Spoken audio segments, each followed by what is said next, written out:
This week on Chicago Beer Pass, Nick and I are back in the studio talking about all the breweries we hit up this past couple weeks. It's a lot. So get ready for this week's episode.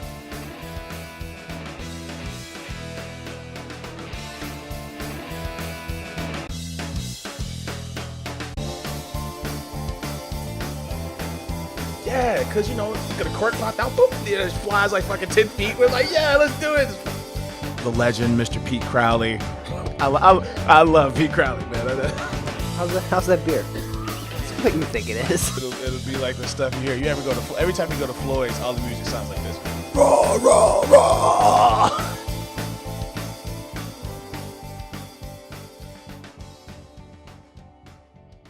Hey, and welcome to Chicago Beer Pass. I'm Brad Chmielewski. Hey, I'm Nik White. And we're back in the studio this week. We were off-site. We were at Half Acre interviewing Gabriel last week. That was a pretty good interview. I mean, you know, Gabriel was Gabriel's an interesting read, right? You gotta read him a little bit there, but we got some good information from him. They got a 90,000 square foot space. That's crazy. Yeah, 30,000 just outdoors for parking. They got a woodworking shop up there. They had 1,500 people at their Big North party. That's a good episode. Yeah, a lot of cool information about their artwork and, you know, why they do what they do. So yeah, so if you missed that one, it was a little different than the usual show, but go back and check it out. Having fun. But we're back here normal, where we talk about the events we went to, events coming up, and the beer we're currently drinking, where you almost just spilled it all. If anyone was watching the video, you may have saw the crazy carbonation head that came out of the bottle, this Arcade Brewery beer. Yeah, this is a gusher, man. This is a Primordial Pair. And yeah, you pointed out that the Demos pizza logo is on here. Yes, it was a collaboration brew between Arcade and Demos, and it's meant to be a crushable pale ale to have with pizza. Yeah, it's got a bold, fruity hop character, brewed with a touch of jaggery. Right, which is Indian palm sugar. Is that what it is? Yeah. Like whatever that is. Yeah, it's you know, Demo's logo kind of looks like Peace's logo a little bit, right? Peace Pizzeria and a Brew little Pub. bit, yeah. Yeah, just like turn Peace's logo sideways and paint it red. Yeah. And you got Demo's logo. It's pretty good. I'm enjoying drinking it. It doesn't like blow me away or anything. It's a easy drinking beer. It's a solid offering from the folks at Arcade. Were you seeing if it was a sticker? I know the other Yeah, ones I were love a sticker. it's like a little waterproof sticker situation too, man. If you're a home brewer, you grab these and that label peels right off. So Nice. I like this beer. So it comes in 4-packs. A lot of Arcade stuff comes in either bombers or 4-packs. I know those stories. I think that's a 6-pack. Yeah. They collabed with the guy who does The Walking Dead, like a graphic artist. Yeah. Yeah. Cool.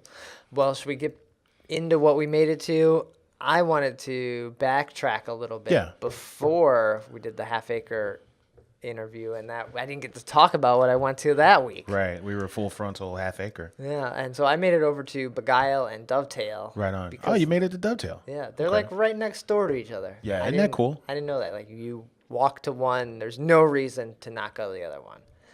Yeah. So it was over at Begyle. It was packed in there, and I was like, oh, I want to play skee ball. They got skee ball? Yeah, they have skee ball, but there's one skee ball downstairs, but then the other skee ball is upstairs for like private events. So it's not like a space that's open all the time. It's like that sucks. What a tease. Yeah, I know you have skee ball up there, and I can't play it.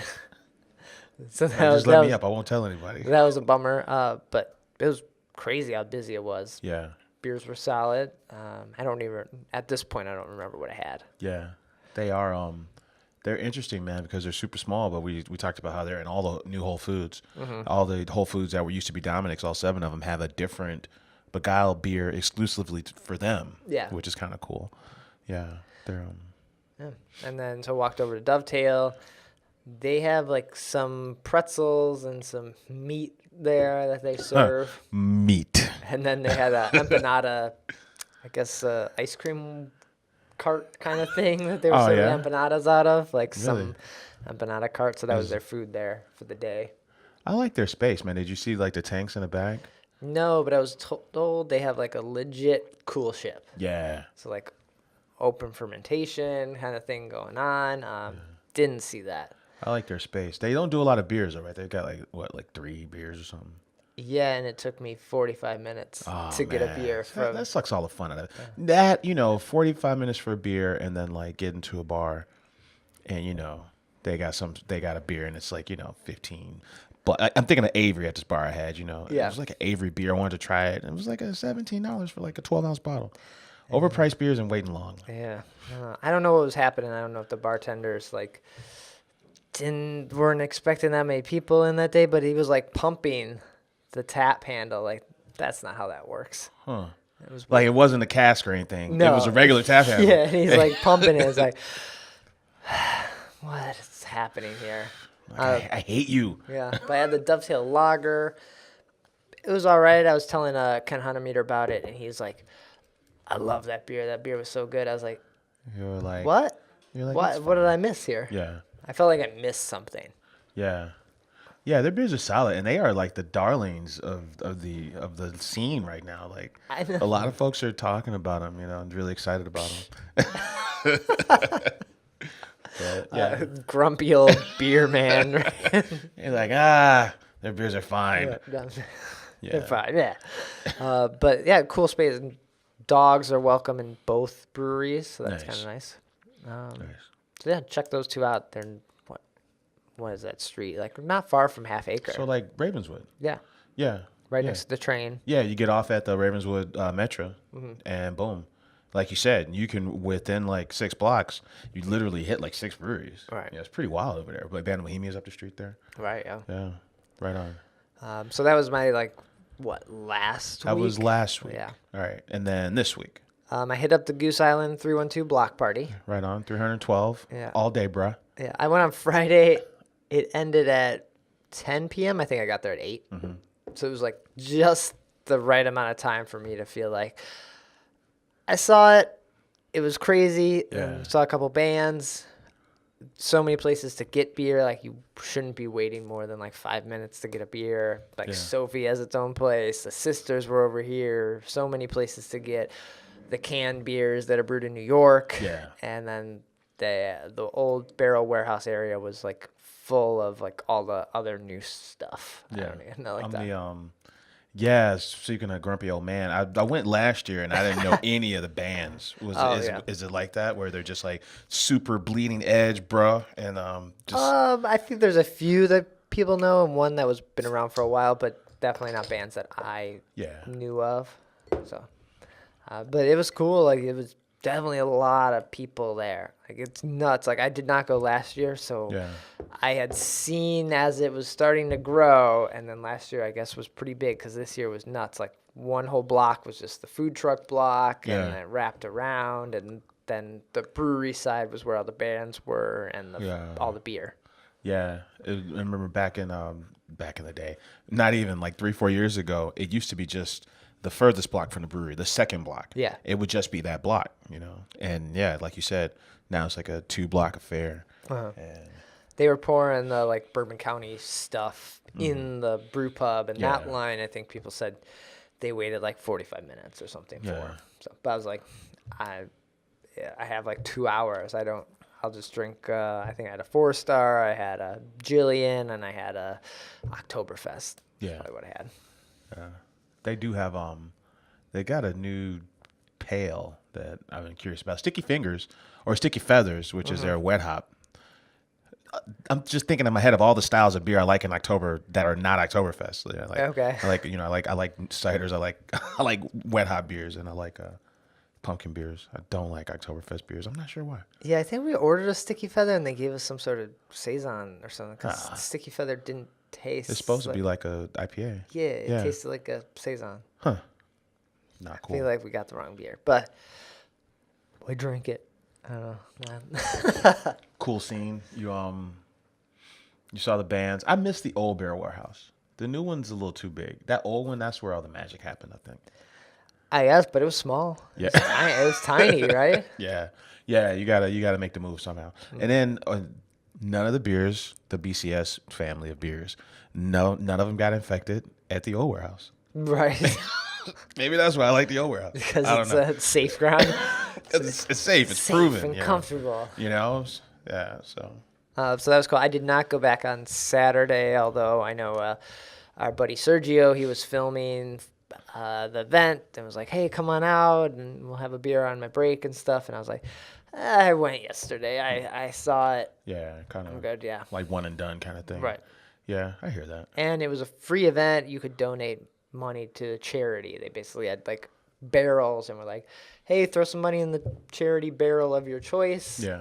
And that's how you get in. And then you'll buy beer. Because Anheuser-Busch or AB InBev does not need your money. Man. So I think that was good that they're supporting they got, local charities. They got deep pockets over there at the Goose Island Beer Company. Right? Yeah. They do a good job of ending the summer on a good note with that event. And Belgian Fest was this weekend too. And we talked about that. I don't think neither one of us went to that. No, I totally snoozed on it. Like, I think it was probably a bad idea to have it on the same weekend as your block party. Yeah, because this Belgian Fest is always like a Sunday thing. It's a Sunday. So if you go Friday, Saturday to the block party and then, Belgian Fest, or even if you went Saturday at 312 and like did that, you're like, oh, I got Belgian Fest. If you're like hardcore beer festival event goer. Yeah. I totally just spaced on it. Yeah, I know, like in the past, they didn't want it to conflict with like the Bears home opener. They didn't want it to conflict with Lollapalooza. But yeah, to your point, I'm like, just keep it where it is, man. It's usually second week in September is usually when you see Belgian Fest. Yeah. And you didn't this year, and it threw everybody off. Yeah, I don't even know if I saw any photos. Like, were the Cubs playing too? So that might Yeah. I know they played on Monday, so I don't know if they played on Sunday. So, but Yeah. Whew, I don't. Just pick a weekend and just roll with it. Stop changing it. And then the last thing I went to over the last couple of weeks, I was back again at Forbidden Root. Oh, right on. On Chicago Avenue, not too far from my house, so really easy to get to. Yeah, the Botanical Beers. Yeah, I dig the space like a lot. It's a great space. Like, it looks beautiful in there. I've come to the conclusion I don't like the beers. It's. I think the Botanical Beers, I get it, even much in the way of Five Rabbit, right? Where they have this angle, or even Metropolitan, right? You talk to the guys at Metro and they said, hey, what am I going to do? Because all they do is lagers. And at the time, it was weird to just do all lagers. He's like, what I'm going to do, make another IPA, Yeah. I get the idea, bring something different to the table, right? Yeah. So theirs is fine Botanical Beers. Yeah, right? but they have 15 of them. Yeah. Like, all right. That's cool. Mm-hmm. I think I had, knowing that I'm not a huge fan of their beers, I went with the Pilsner. Okay. Which was a purple Pils. Purple Pils? Well, it was called purple Pils, but it was not color purple. Okay. But it had lavender in it. Right. But you're drinking it and you're like, what's in this? Like, what is, this isn't. Is there soap in my glass? Yeah, this isn't right. Like, what is, Yeah. And then I had the Kolsch. Like, I'm trying to, I should just get the guest taps if I go there because Easy Jack was on. Yeah, because you don't want to, sometimes you don't want to experiment. I think that's what you're getting at, right? Uh-huh. Yeah. And the Kolsch was fine. I like the Kolsch more than the Pils. I had a friend, he had one of their stouts, and it was a berry. It was like not brambleberry, but it had, some sort of berry in it. Like boysenberry. Yeah, and it tasted like you would expect a infected stout to taste. So, as someone who's had that, you're kind of like, that's not right, but I know that's what this is supposed to taste like. So it's a little confusing. No, I hear you. He didn't drink it. No, he didn't like it. I mean, it's a tough proposition. I think their Sublimely Ginger is really good. Like soft 4% ginger ale. But yeah, some of their beers, you try them and you expect them to be well thought out and maybe a little different, and then you maybe get a flight of them. And then that's it, right? Yeah. It's something you try. When it's weird to say, but it's something you try, and then you don't necessarily go back to. Do they have anything that's just a straightforward, to complement all this adventurous stuff? Do they have anything that's kind of basic or traditional at all? No, I don't think so. Huh. And I think that's why we were talking before the show, they are the perfect festival beer. Yeah, you get that. That's why maybe you go and have a cider. You may go have a forbidden root beer because it kind of almost like cleanses your palate, like gives you something different, like a new flavor to invite you into. Yeah, kind of challenges what you know beer to be flavor-wise. Even this Arcade, this Jagger. It's with a hint of Jaggery. It's like sweet, so it's different, and I'm thinking about it, and then sometimes I'm like, I don't know if I like it that much. Yeah, okay. Yeah, I see what you mean. Yeah. Interesting. But I'm all for experimentation. Yeah, I hear the food's great there. I hear that too. I have never eaten there. Yeah. So. You're making me want to go and try it out and check out the food. Yeah. Yeah. They have guest taps. See? There's your out if you don't want to experiment. Very cool. So that was my couple weeks as I've monopolized this beginning of the show with my drinking. Man, you were at stuff, man. You were at stuff there. I didn't go to any of the stuff you did nothing. So, yeah, what did I do, man? I did a couple things, man. I went to the Guinness guys are in town, right? They had the Have they left? I think they're always here. They're always here. It's like migration week, but it's just like every week. Every week's migration week. They were here for what is it? The Antwerp Stout and the Amber Rye Pale Ale launch. So these are beers. What? Yeah. So Guinness, when you go to Ireland, man, there's a lot of craft breweries there, right? Like Irish craft breweries, right? And they're like all making American style beers. So I think Guinness is they've got a smaller developmental brewery called the OGB, the Open Gate Brewery. Okay. And then they do these. This is where Harp was developed, for example. It's just like their little small pilot. So they're trying to do brewery. almost like a Miller Coors, like 10th and Blake kind of thing like a smaller like the Fulton and Wood series compared to like the Goose stuff that's always available. Okay. Kind of like that, right? Yeah. So Antwerp Stout is apparently a beer they made for the Belgians after World War II, when I guess some of their distribution chain and some of their breweries got damaged, so they sent beer to them. So it's basically like a ramped up version of Guinness. It's Guinness, but it's at 8%. It's got like hints of raisin and a little heavier chocolate. It's to me, it's what Guinness should taste like. Okay. The original Guinness is like, there's no real reward. It's just kind of filling. It's kind of like it's kind of got a neutral profile with a little bit of roast.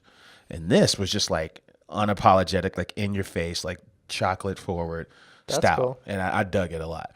The Amber Rye Pale Ale, I thought was just okay. The last beer they made in a can was like the Guinness IPA. It had like 6 American hops in it. Right. And I had it in a can and it was just okay. And then I went to Ireland and I'm like, that's what you guys are doing. You're like shipping this beer from Ireland. Like that's You're buying the house from America. You're brewing it. And it was a shell of itself in a can here. And then I had it there. It was great. And I think the Amber Rye Pale Ale was along the same lines, right? I was like, man, this is probably good at the source. But at this point, I don't really care for it. But the Antwerp was really good. That we talked about with the local Guinness guy. We talked about how competitive Ireland is and what they're doing to stay ahead of that. And he was saying like they got the 2-tier system over there, like the 3-tier system. So they actually go to every account in the country and they clean the Guinness line. Oh wow. They'll clean the draft line for you, which I was like, hey, if you're a small brewery in Ireland, you're probably not keeping up with that. Probably not, yeah. Yeah, so that was interesting. So I went there. Those guys are always fun. Cool. I do like hanging out with the Guinness guys. Went to Shake Shack. They're doing a Shocktoberfest. And Shake Shack is the New York burger chain that's got like 3 locations in Chicago. They give you it's a typical Oktoberfest where they give you the stein, $20. You get to refill it for $6, that kind of thing. All their beers are made by Brooklyn. So Shake Shack's beers or house beers. Shake Shack's house beers are made by Brooklyn Brewery. Okay. Right. So they got that going for them. Okay. Brooklyn's beers are Where do you rate Shake Shack in your like? I don't want to say fat, like your M Burger, Shake Shack. Yeah, like that diner style. What's the other one? There's a third one I'm missing. What's the one Kanye owned? Oh, yeah. Was that Fat Burger? Fat Burger. Yeah. Okay, yeah. I don't think I've ever had Fat Burger.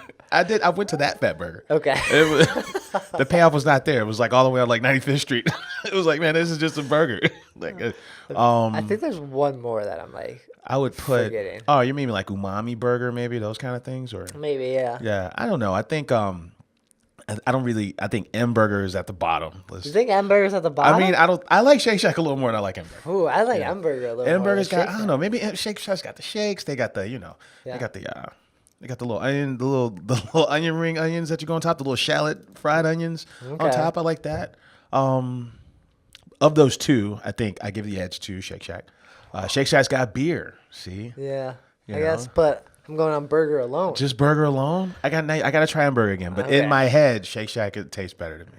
In my head, yeah. I remember hamburger tasting better to me. We need a burger. You could put Small Cheval on that list because it's not all Cheval.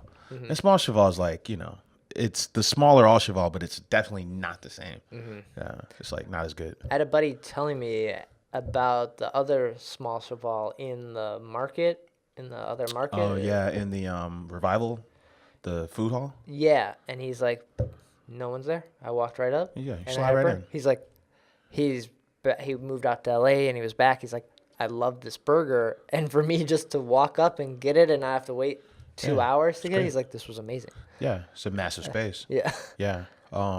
Johnny's Grill, they have a good burger in Logan in the square. Those are all solid offerings for burgers. Yeah. Okay. Shake Shack's beer, okay, so they're exclusively done by Brooklyn, which is fine. Yeah. But yeah, outside of like their bomber series of beers, like your Sriracha Aces and your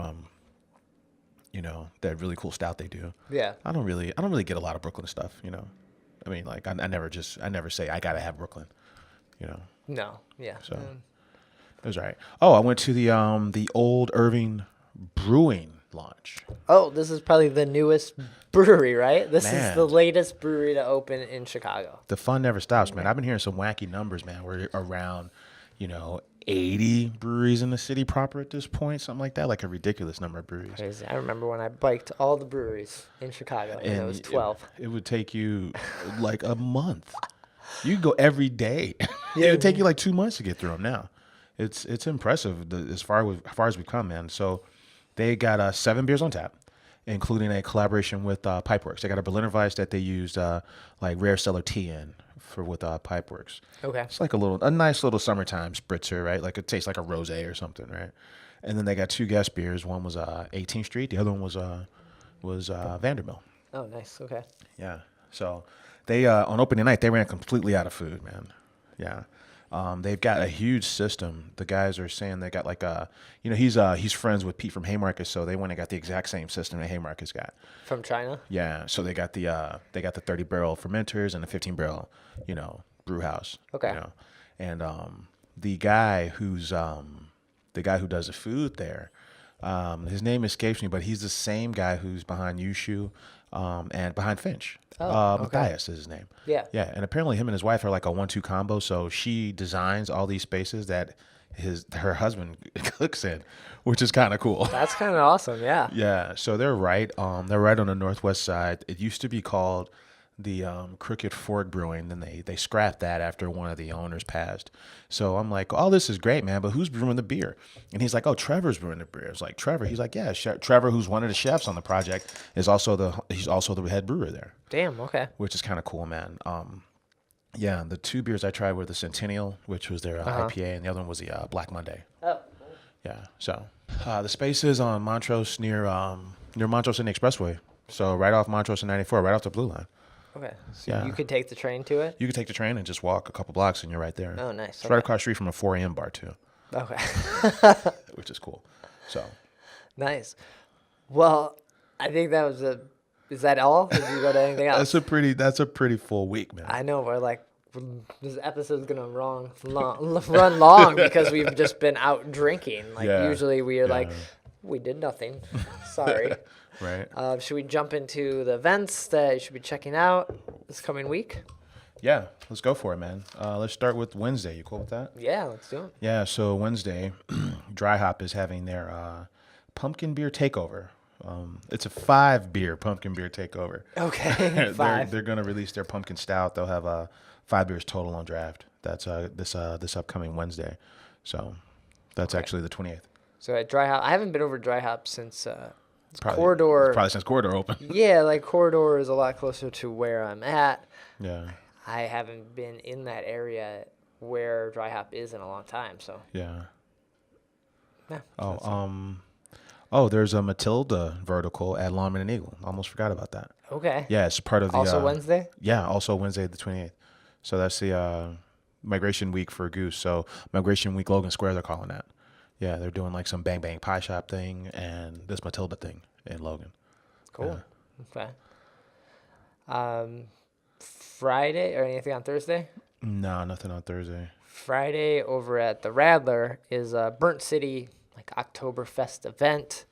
They're gonna have the Burnt City Oktoberfest on. They're gonna have some other Oktoberfest. They're gonna do like the leader challenge where you have to like hold contest. the leader as long as you can without spilling. Yeah. I've done it. It's harder than you think it would be. Like you think like I can hold this beer for a long time. Just a glass of beer. Yeah, and then you can't. Yeah, and then you can't. Yeah. Yeah. So check that out. That's gonna be Friday, September 30th, and then it's the new month. Summer is done officially, probably, right? Yeah.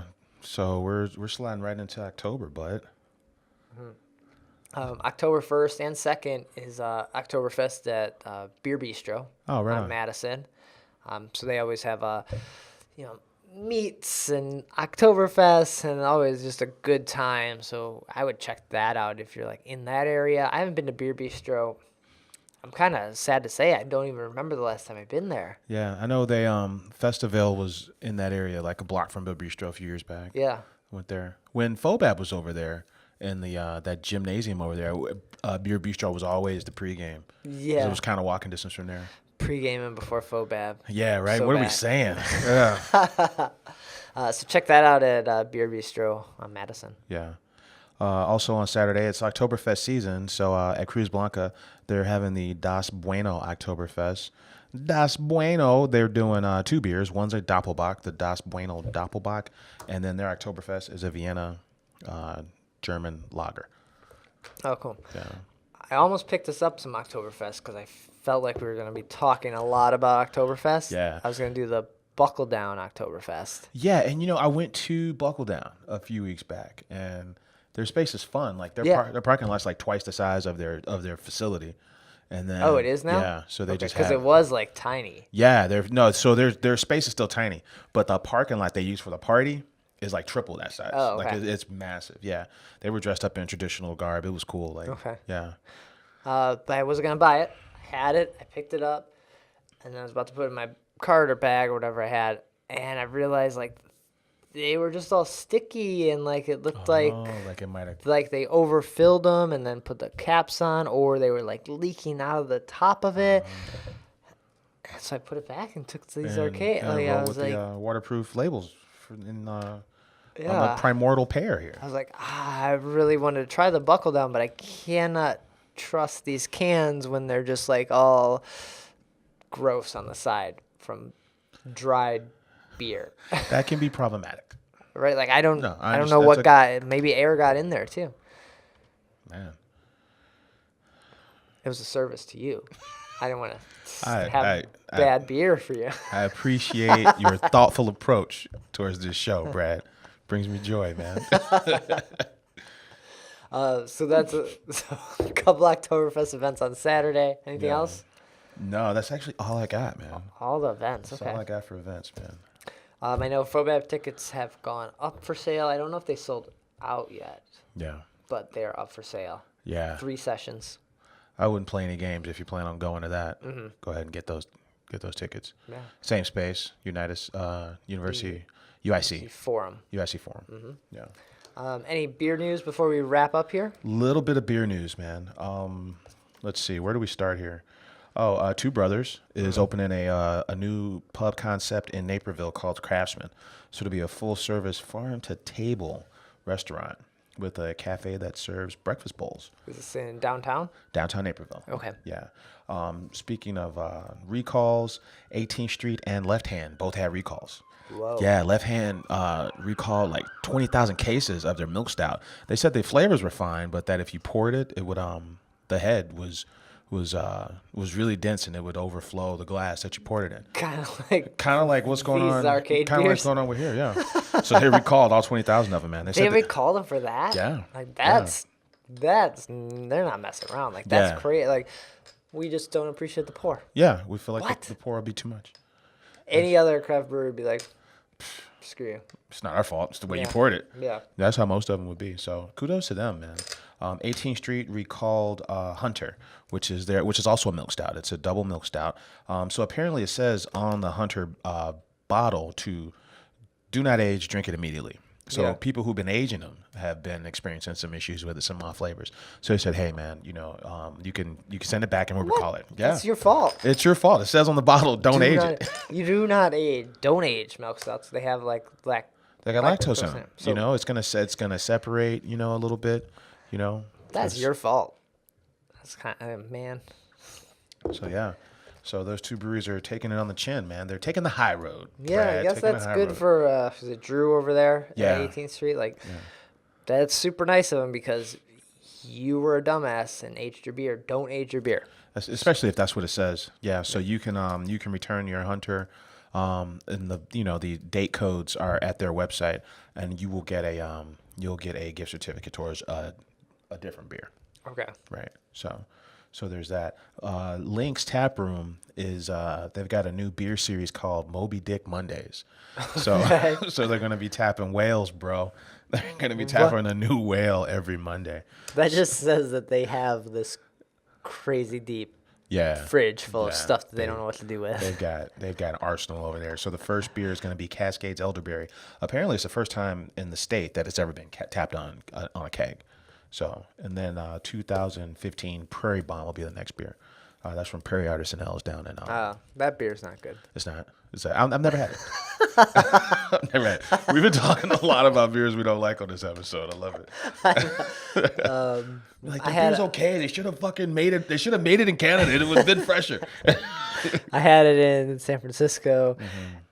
I was not impressed. I was the elderberry? No, the Prairie Bomb. The Prairie Bomb. Yeah. It was a bomb. I haven't had it. I want to try it. Yeah. But that's another one of those beers we were talking about where, like, if people have them, they're usually overpriced. Right. And that would be a good example, too. Avery stuff and the Prairie stuff. Always overpriced. And it seems like across the board.